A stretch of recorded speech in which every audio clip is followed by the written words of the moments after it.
What's good, everybody? It's your boy Armic, and I am back to talk to you about PlayStation Now and its effect on console gaming.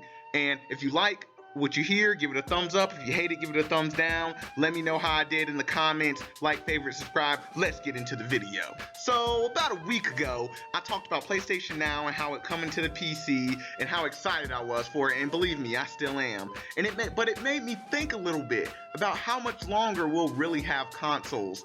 I mean, if exclusives start coming to PC, are they still exclusive? Why do you still need a console if you can play the games on PC? I mean, for those of you who really don't know, PlayStation Now is a streaming service that allows you to stream over 400 PlayStation 3 games on your PC, to include the games of The Last of Us, Uncharted, God of War. Currently, this is available in some countries in the EU and will soon be available in the US.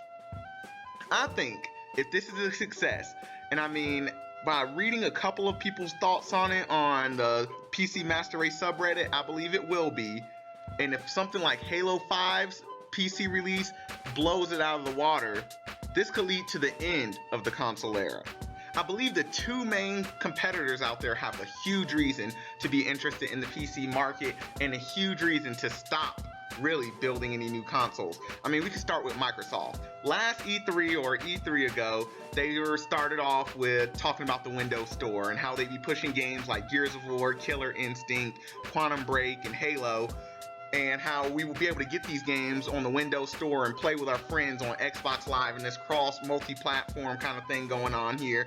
But it hasn't really been that big, but they're adding more and more games. And they already have the Windows Store, which is a similar service to, let's say, Steam or EA service or Ubisoft service. And they could use this as a platform to release games that they have full control of the pricing, they have full control of the service, and they have full control of if they ever decided they wanted to make some subscription service. I don't know if they would or not on PC. But I think if this were to take off and they were to get good exclusives on there, they would have no reason to make another Xbox. I mean, you spend billions of dollars on an Xbox, and PCs are becoming more and more affordable these days.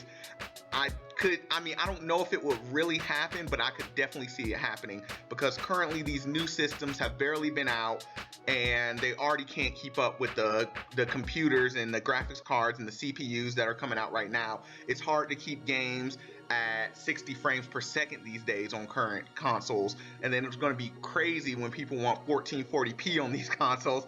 I just don't think that Microsoft is interested in keeping up with the console war as much as they're interested in continuing to receive money from gamers. And it's starting to sound like a trend of PC is becoming a larger market share than the Xbox and what they're trying to do right now. Sony, on the other hand, they're a little bit of a different story. I don't think they fully bought in, but they're definitely about to test the water. And I think that comes solely with the PlayStation Now.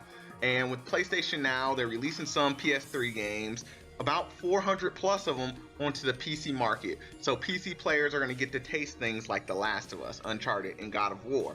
And if they play those and people buy into their subscription service, and their subscription service will get them $11.99 a month, and you get that from countless players, you now have basically sold the PlayStation 3 to the PC market. And if you can sell those to the PC market, I think over time they'll find a way to do the same with PlayStation 4 games. You can sell PlayStation 4 games, and eventually, at least in my eyes, I believe eventually they'll be able to match that. So you'll be able to get simultaneous releases of PlayStation 4 games and PlayStation 3 games on the PC. And I just don't see, if this becomes a great service and they're making millions of dollars, while they would sink millions more dollars into a console, when they could convince those console players to buy a very affordable PC and play on the PC. Now, I don't think it will happen very soon with Sony, only because they're talking about the PlayStation VR. But they also released a PS3 controller for PC, which also leads me the other way.